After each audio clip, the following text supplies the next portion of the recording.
Hey guys, I wanted to show you the CNC conversion I did for my Grizzly G0752 lathe. It's the same lathe as the G0602, except it has variable speed control. And there's a couple significant differences than what you see traditionally on a conversion of this type. The first one is I wanted to retain all the manual controls of the lathe. So what I did was I did a dual control system. One of the controls is, of course, the CNC driven with Mach 4 with an Ethernet smooth stepper. And then I can switch it over and run a completely different control system, which is an Arduino UNO. And that's driven with still the hand wheels and the half nut, but these are disconnected mechanically. And now that it just has a switch and a couple rotary encoders here. So I wanted to do that because I want to be able to walk up to this lathe and still do manual operations, quick operations, and I like just the feel of a manual lathe. I don't want to have to go to the CAM program just to take a chamfer or take it down a diameter. So the second aspect that's a little bit different, and that's because I wanted to retain all the manual control, is the placement of the motor. Traditionally, the x-axis, you'll see a motor hanging on the apron to drive the x-axis, and a motor hanging off the z-axis to drive that. And what I've done is place my z-axis inside the gearbox, because we're no longer using the functionality of the gears here, they're all torn out, and the x-axis is behind the carriage. So this video is not going to be a how to build this. That is really covered on my website. If you go to www.wadodesign.com, I've got the CAD models you can download, the parts lists, some detailed description of the design itself, schematics, electrical schematics, the whole 9 yards is there. So this is instead just going to be just to give you an overview of what it takes to do this conversion. After the footage of just the functionality of the lathe right here, I'll put in the disassembly of the X and the Z axis, and then a little clip of the CAD design, and then I'll go through the assembly of the X and Z axis. And it's all double speed footage, so there's no description of how to do this.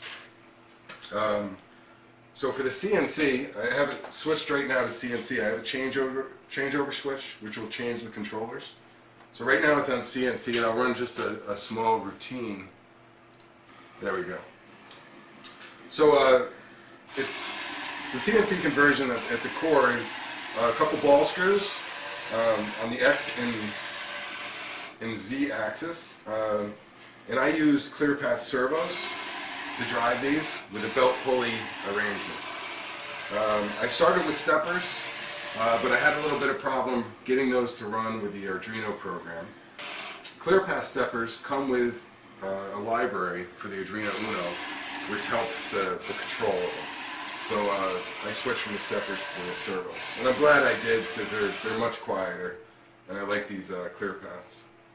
I use those on the router also. Now, for manual, I have a changeover switch, and it was set at CNC. There's a neutral position where everything is off, the motors are not engaged anymore, and then we can switch it to manual. So in the manual mode, like I said, these are rotary encoders here, and I'm turning this just as I would normally for a manual machine. And the rotary encoder, what it's doing is it's gathering up the counts into a buffer, and the Arduino program is looking at that buffer and sending pulses to the motor. When it starts out slow, it's simply sending one pulse per cycle of the program, and it's using a delay depending on that buffer from 0 to, let's say, 50 counts is the buffer. Depending on that buffer, it'll change the delay, and it'll speed up. It gets to a point where the Arduino can't handle the speed that I want to go at, and at that point I actually send more per cycle of the program. I send more counts to the motor. So I'll increase it from 1 count per cycle to 2. And at that time, I also adjust the delay so there's a nice transition. And I do that about 10 times in the program. There's 10 categories kind of. And as I speed up or slow down, it just keeps looking at that buffer and it tries to catch up with a hand wheel. It's pretty seamless. There is a little lag if you go as fast as you possibly can. There's a little bit of extra motion that it's trying to catch up to. But essentially this is following along exactly how I turn the dial. It's also set to the graduation, so it still matches. 1 revolution here for the graduation is 60 thousandths. So at the same time, I don't know if you can see it up here. If not, I'll get a little closer in a second. Those counts it's sending to the motor, it's also sending to the LCD display. So now I have a DRO, which is outputting the X and the Z position. So here's a close-up of the DRO. It's got a 20 line by 4 row display, LCD display, 3 functional buttons on the side here, and there's an Ethernet cable connection to the main control box. The bottom button, the single press, is simply a unit change from inch to millimeters. The X and Z buttons are going to change the memory location with a single press. So we have 3 memory positions that we'll toggle through. And let's move the X axis to about, let's say, 70 thousandths. And press and hold will zero that out. We can go back to memory 2 now with a single press, and it's at 70 thousandths. Memory 3, 70 thousandths. Memory 1, back to 0. It has RPM in inches per minute. Right now it just defaults, the program will default to 800 RPM when the spindle's not running. But the inches per minute, I'm turning the potentiometer right now, which is the dial on the gearbox cover. So this is how we're controlling the inches per minute, and that's for the half nut engagement. Last aspect of this is the Z-stop. Right now you can see it's not set. What you do in the Z-axis, as we turn the hand wheel, we determine that there's a position which we want to stop at. Let's say it's about 1 inch, approximately 1 inch. When you press and hold the bottom button, it'll set that position that the carriage is at right now. So we press hold, and that is now our stop location. That's when the half nut will disengage. So if we advance our Z-axis beyond that position and then engage the half nut, it is moving right now. I'll show that when the camera's backed off again. Going 6.7 inches per minute, and now we stopped. Half nut is disengaged and it's at the position that we set. So I'm going to show the half nut operation with the camera pulled back a little bit. First thing I want to do is crank up the spindle speed, because it defaults to 800. So we'll just turn it on. It's running at about 2,000 RPM, and that's when the display originally given was a G0752. I have an independent separate display which does it for the Arduino. There's a spindle disc I added and a C25 index pulse card from Automation Technology, and that's doing it independently of this one just for the Arduino program. So let's see if we match. Very close. 2016 on this display and 2000 on the Arduino. Now the Arduino will remember the last RPM, so now we're set at 2000. Inches per minute cranked up to 26.5, and now you can see it move a little bit better at a higher rate. So anytime you engage this without the Z-stop saying not set, it'll just travel until it hits something, basically. And you can engage it at any time. But if you pick a stop location, let's zero out our Z display, so we're at 0. We'll set our stop position to 0. We'll go a few millimeters and we engage.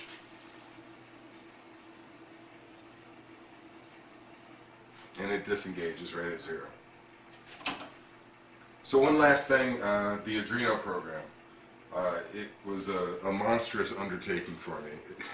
I haven't programmed since when I was in college, and that was a while ago. So it was my first program, and I've used up over 90% of the storage that the Arduino UNO can take. So there's a lot of functionality here. But it was a lot of fun. I enjoyed this project.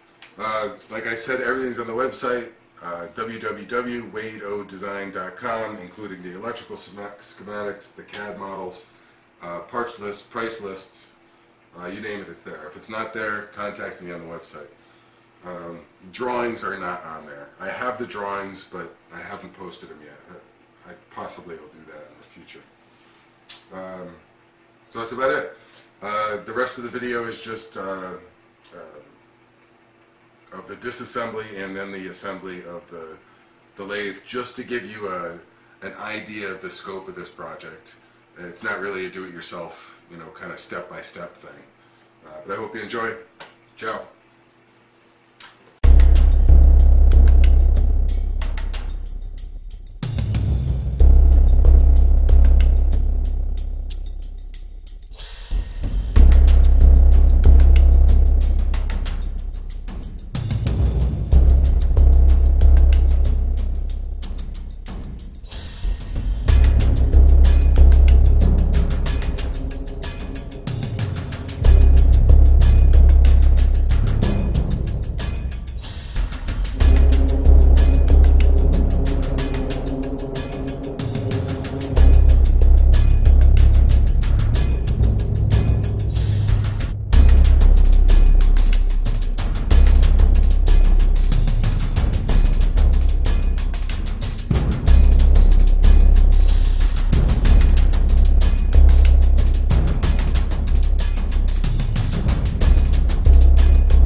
this got really ugly really quickly. And if you're going to do it, grab yourself chisels and all kinds of crap and start pounding the shit out of it. That's probably the best way to do this. I mean, I didn't damage the housing at all. It takes a lot of coaxing the gears back and forth off the keyways. They're all pressed on. Just know that you're not going to be able to just disassemble this thing without a couple of hard wraps on it, and you'll be fine. So this is the housing bare. I'll machine off this web here, put a NEMA mount down on the floor so it holds the motor directly into the gearbox. Put the, I don't know which way is up here, put the fixed bearing for the ball screw here,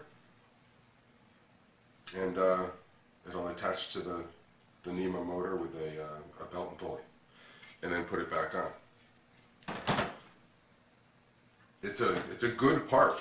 I mean, it's a cast iron part. This thing is thick walled, so it's a solid unit, and I can't think of anything better. I mean, I was thinking of replacing this with aluminum plates, kind of building a box type thing to mount the motor, but this thing is perfectly fine. Once we machine the web out, it's just a good sturdy box. Should serve its purpose well.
Hey guys, I've got all the parts laid out for the x-axis, and I'm going to start assembling now.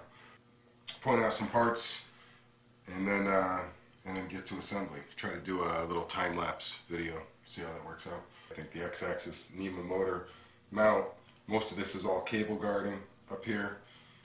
Cable guarding, little shield for the to go on the saddle to replace the existing one that was there.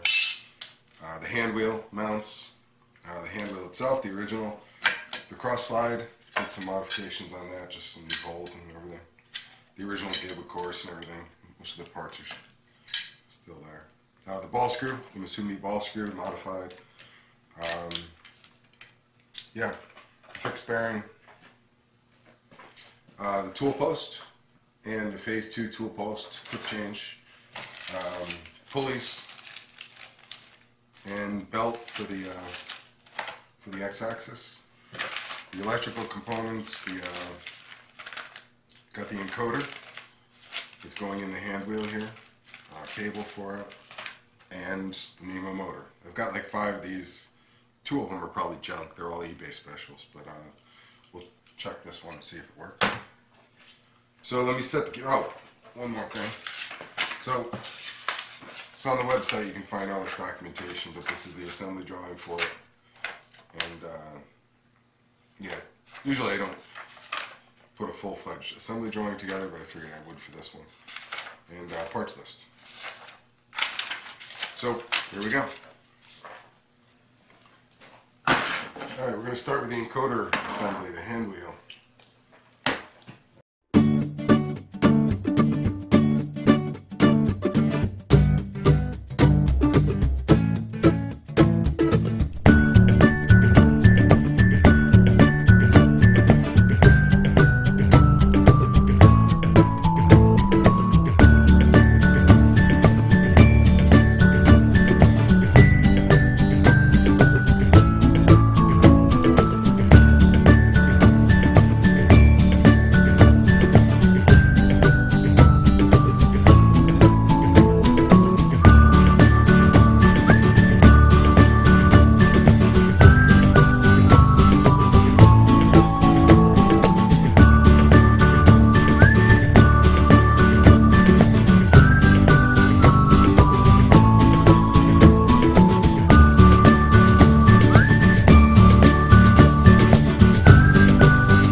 The shaft is held first at the hand wheel with 2 set screws, so it's just pinned to the shaft.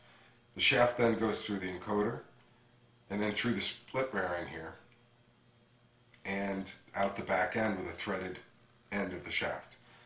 I have a split bearing here, a split plastic bearing here with a clamp, and the idea is that I can adjust that clamp with a split bearing to get a nice feel on the dial. So it's not too loose, not too tight.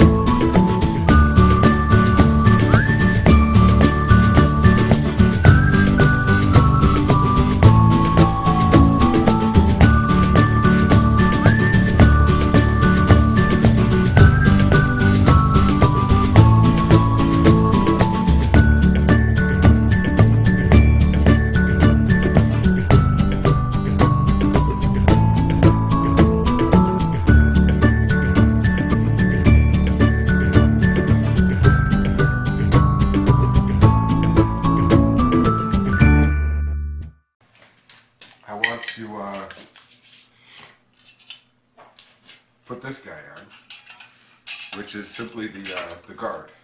As the ball screw comes back it simply has some tabs on the front which hold it from sliding back anymore.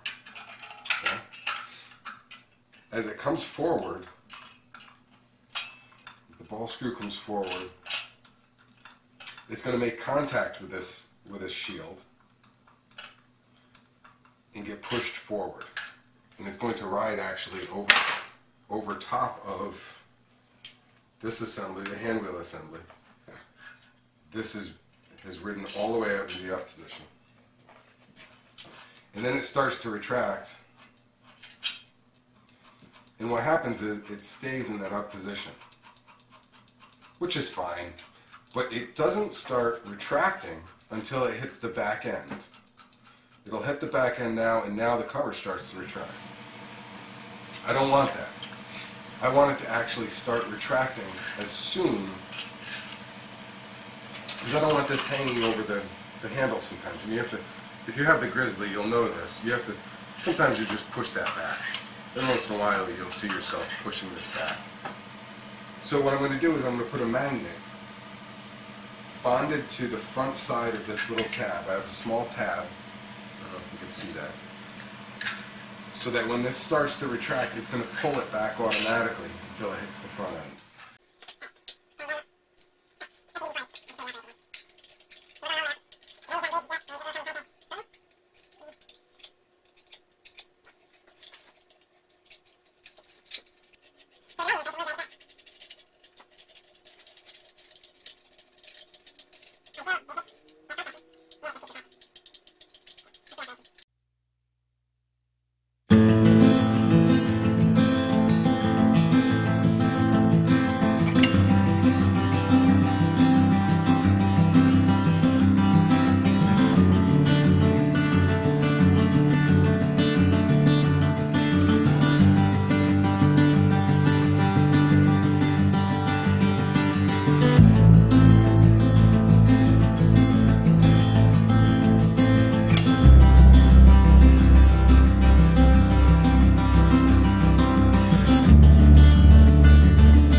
Alright, I'm going to start assembling the Z-axis,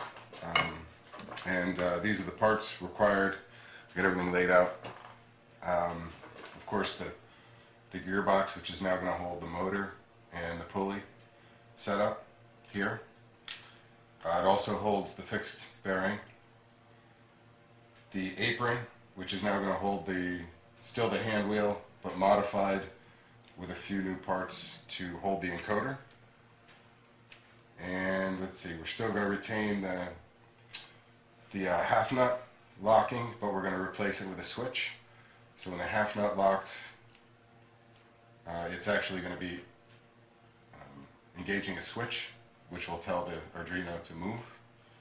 Of course, the ball screw, fixed bearing on the end. I still have to actually machine the hole through it.